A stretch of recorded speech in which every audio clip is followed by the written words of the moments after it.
Apa yang dirugikan? Berapa miliar negeri ini rugi oleh Habib Rizik Syihab?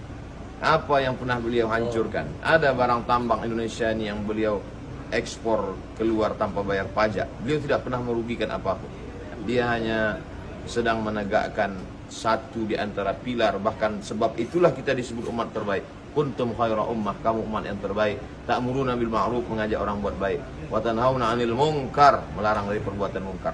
Mungkin azab itu belum turunkan kepada kita karena beliau beserta jamaah masih lagi la ta'muruna bil ma'ruf, ajak orang buat baik, wa la tanhauna 'anil munkar, larang orang buat munkar. Kalau itu tidak kamu lakukan, la yushikanna ya ba'athallahu 'alaikum iqaban, dikhawatirkan akan turun azab.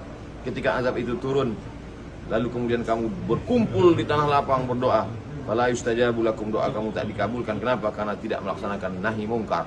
Banyak orang mengajak bersolawat, mengajak berzikir, mengajak sholat, tapi tak banyak yang bisa